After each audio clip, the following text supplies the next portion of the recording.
ఓం నమో వెంకటేశాయ. అందరికీ నమస్తే. Welcome to my channel Tirumala talks. నేను మీ లక్ష్మీ పూజిత. తిరుమల యొక్క డైలీ అప్డేట్స్కి స్వాగతం. తిరుమల దర్శనానికి సంబంధించిన లేటెస్ట్ అప్డేట్స్ కోసం మన ఛానల్ యొక్క వాట్సాప్ ఛానల్లో అలాగే టెలిగ్రామ్ గ్రూప్లో జాయిన్ అవ్వగలరు. వాటి యొక్క లింక్ అనేది ఈ వీడియో కింద డిస్క్రిప్షన్లో మరియు కామెంట్ సెక్షన్లో ఇవ్వటం జరిగింది. మన తిరుమల టాక్స్ ఛానల్ తరపు నుంచి అందరికీ మహాశివరాత్రి శుభాకాంక్షలండి. ఈరోజు ఈ వీడియోలో మనం తిరుమలలో దర్శనాల యొక్క పరిస్థితిని గురించి, అలాగే టికెట్స్ లేకుండా కూడా నేరుగా దర్శనానికి పంపిస్తున్నారా లేదా, ఫ్రీ దర్శనంకి సర్వదర్శనంకి తేడా ఏంటి, అలాగే భక్తులు అడిగే కొన్ని ముఖ్యమైన దర్శనం వివరాలను గురించి కూడా తెలుసుకుందాం. కనుక వీడియోని చివరి వరకు చూడండి. ముందుగా నిన్నటి రోజున తిరుమలలో స్వామివారిని మొత్తం 57,880 మంది భక్తులు దర్శించుకున్నారు. అందులో స్వామివారికి మొత్తం 19,772 మంది భక్తులు తలనీలాలను సమర్పించారు. నిన్నటి రోజున తిరుమల శ్రీవారి హుండీ యొక్క ఆదాయం అనేది 4,15,00,000 రూపాయలు. తిరుపతిలో సర్వదర్శనం టోకెన్లు తీసుకొని దర్శనానికి వెళ్లే వారికి దర్శనానికి ప్రస్తుతం 5 గంటల సమయం అనేది పడుతోందండి. 300 రూపాయల దర్శనం వారికి మరియు 500 రూపాయల దర్శనం వారికి దర్శనానికి 4 గంటల సమయం అనేది పడుతోంది. ఈరోజు శుక్రవారం మహాశివరాత్రి, రేపు శనివారం సెకండ్ సాటర్డే, అలాగే ఆదివారం ఇలాగ 3 రోజుల పాటు వరుసగా సెలవు రోజులు ఉండటంతో తిరుమల దర్శనానికి భక్తుల యొక్క రద్దీ అనేది చాలా ఎక్కువగా ఉందండి. ఇంకా కూడా రద్దీ అనేది పెరిగే అవకాశం ఉంది. తిరుమలలో టికెట్స్ లేకుండా నేరుగా దర్శనానికి పంపిస్తున్నారా, ఫ్రీ దర్శనానికి మరియు సర్వదర్శనానికి తేడా ఏంటి, ఇలా చాలా సందేహాలను భక్తులు అడుగుతున్నారండి. ఇప్పుడు మీకు వివరిస్తాను.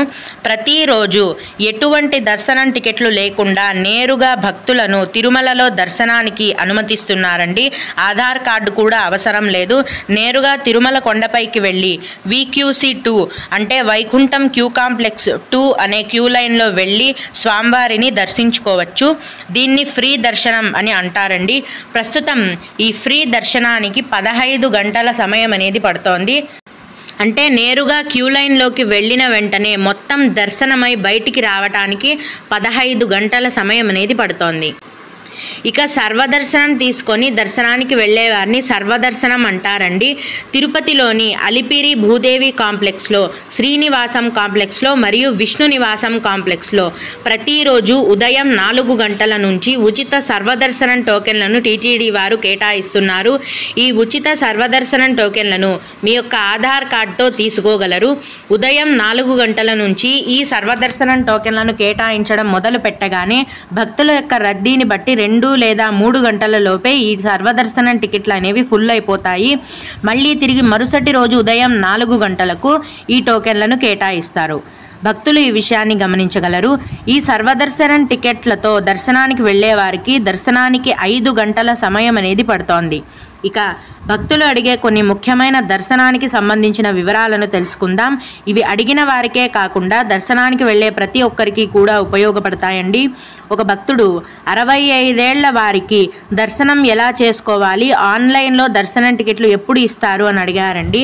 ప్రతి నెల చివరి వారంలో సీనియర్ సిటిజన్ ఉచిత దర్శనం టికెట్లను టీటీడీ వారు ఆన్లైన్లో విడుదల చేస్తారండి.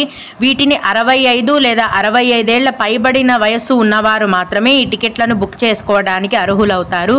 ప్రస్తుతం మే నెల వరకు సంబంధించిన సీనియర్ సిటిజన్ దర్శనం టికెట్లు అన్నింటినీ కూడా ఆన్లైన్లో విడుదల చేసేశారు. అన్నీ కూడా ఫుల్ అయిపోయాయి. ప్రస్తుతం దర్శనానికి వెళ్ళాలంటే సర్వదర్శనం మాత్రమే అందుబాటులో ఉంది.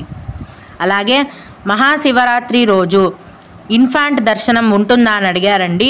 అవునండి, ఈరోజు అంటే మహాశివరాత్రి రోజు కూడా ఇన్ఫాంట్ దర్శనం క్యాన్సిల్ చేస్తున్నట్టు టీటీడీ వారేమీ న్యూస్ అనేది చెప్పలేదు. కాబట్టి చిన్నపిల్లల ఇన్ఫాంట్ దర్శనం అనేది ఉంది. అలాగే తిరుమలలో రూమ్స్ అవైలబిలిటీ ఎలా ఉంది, దొరికే ఛాన్స్ ఉందా అని అడిగారండి. ప్రతిరోజు తిరుమల కొండపైన CRO ఆఫీస్లో ఉదయం 4 గంటల నుంచి రూమ్స్ అనేవి కేటాయిస్తారు. మధ్యాహ్నం లోపు రూమ్స్ అనేవి ఫుల్ అయిపోతాయి. ఉదయం వెళ్తేనే కొండపైన రూమ్స్ అనేవి దొరికే అవకాశం ఉంటుంది. ఇంకొకరు ఆఫ్లైన్లో 300 రూపాయల దర్శనం టికెట్స్ ఇస్తారా అని అడిగారండి. లేదండి, 300 రూపాయల దర్శనం టికెట్లు అనేవి ప్రతి నెల చివరి వారంలో కేవలం ఆన్లైన్లో మాత్రమే విడుదల చేస్తారు. ఇంకెక్కడా కూడా వీటిని ఇవ్వరు. ఆన్లైన్లో కూడా ప్రస్తుతం మే నెల వరకు 300 రూపాయల దర్శనం టికెట్లు అన్నింటినీ విడుదల చేసేశారు. అన్నీ కూడా ఫుల్ అయిపోయాయి. తదుపరి జూన్ నెలకు సంబంధించిన 300 రూపాయల దర్శనం టికెట్ల విడుదల గురించి టీటీడీ వారి నుంచి సమాచారం అనేది వచ్చిన వెంటనే నేను ముందుగా మన ఛానల్లో మీకు తెలియజేస్తాను. అలాగే ఒక భక్తుడు ఓన్ వెహికల్లో యాత్ర ప్లాన్ చేశాము, చాలా టెంపుల్స్ చూసుకొని రావాలని ప్లాన్ చేసుకున్నాము, సొంతంగా వండుకోవాలని చిన్న గ్యాస్ సిలిండర్ కూడా వెహికల్లో తెచ్చుకున్నాము, కొండపైకి అలౌ చేస్తారా అని అడిగారండి. కొండపైకి గ్యాస్ సిలిండర్లు చిన్న సైజువి అయినా కూడా అలౌ చేయరండి. కిందనే ఘాట్ రోడ్ చెకింగ్ పాయింట్లోనే లగేజ్ వెహికల్స్ చెక్ చేసేటప్పుడు గ్యాస్ సిలిండర్ని బయటికి తీసేస్తారు. కొండపైకి మాత్రం అలౌ చేయరు. అలాగే 300 రూపాయల దర్శనం టికెట్ని మార్చి 9వ తేదీకి బుక్ చేసుకున్నాము. మార్చి 10వ తేదీన సర్వదర్శనానికి కూడా వెళ్ళొచ్చా అని అడిగారండి. అవునండి, వెళ్ళొచ్చు. రెండు వేరు రకాల దర్శనం టికెట్లు కాబట్టి మీరు ముందుగా 300 రూపాయల దర్శనం టికెట్తో దర్శనం చేసుకొని ఆ మరుసటి రోజే సర్వదర్శనం టికెట్ కూడా తీసుకొని సర్వదర్శనానికి వెళ్ళొచ్చు. అలాగే మేడం, కంపల్సరీ తిరుమల వెళ్ళిన తర్వాత రూమ్స్ దొరుకుతాయా? రికమెండేషన్ లెటర్తో ఎనీ ఛాన్స్ ఉందా అని అడిగారండి. రికమెండేషన్ లెటర్ ద్వారా రూమ్స్ కావాలంటే మీరు రికమెండేషన్ లెటర్ తీసుకునేటప్పుడు ఆ లెటర్లో రూమ్స్ కావాలి అని కూడా మెన్షన్ చేయించుకోవాలండి. అలా మెన్షన్ చేయించుకుంటేనే రూమ్స్ అని ఇస్తారు, లేదా రూమ్స్ ఇవ్వరు. తిరుమల కొండపైన CRO ఆఫీస్లో మాత్రం ప్రతిరోజు ఉదయం 4 గంటల నుంచి మధ్యాహ్నం వరకు రూమ్స్ కేటాయిస్తారు. అక్కడ మీరు రూమ్స్ని తీసుకోవచ్చు. అలాగే ఇంకొక భక్తుడు మార్చి 19వ తేదీన మా బేబీని తీసుకొని ఇన్ఫాంట్ దర్శనంకి వెళ్ళాలనుకుంటున్నాము. మార్చి 20న తెప్పోత్సవం ఉంది కదా, ఇన్ఫాంట్ దర్శనం ఏమైనా క్యాన్సిల్ చేశారా అని అడిగారండి. ప్రస్తుతానికైతే ఇన్ఫాంట్ దర్శనం క్యాన్సిల్ చేస్తున్నట్టు టీటీడీ వారి నుంచి న్యూస్ ఏమీ రాలేదు. తెప్పోత్సవాలలో కూడా ఇన్ఫాంట్ దర్శనం అనేది ఉంటుంది. అలాగే సర్వదర్శనం టికెట్స్ తీసుకొని ఏ మార్గం ద్వారా దర్శనం చేసుకోవాలి అని అడిగారండి. సర్వదర్శనం టికెట్స్ తీసుకున్న తర్వాత మీరు నడిచి వెళ్ళి అయినా స్వామివారిని దర్శనం చేసుకోవచ్చు, లేదా నేరుగా బస్సులో కొండపైకి వెళ్ళిపోయి అయినా స్వామివారిని దర్శనం చేసుకోవచ్చు. ఓం నమో వెంకటేశాయ. మీకు కూడా ఇలా ఏవైనా సందేహాలు ఉన్నట్లయితే ఈ వీడియో కింద కామెంట్ సెక్షన్లో తెలియజేయగలరు. నేను వాటికి ఖచ్చితంగా రిప్లై ఇవ్వడానికి ప్రయత్నిస్తాను. ఇవి ఇవాల్టి తిరుమల అప్డేట్స్. ఇలాంటి మరిన్ని వీడియోల కోసం నా ఛానల్ని సబ్స్క్రైబ్ చేసుకోండి. ఓం నమో వెంకటేశాయ.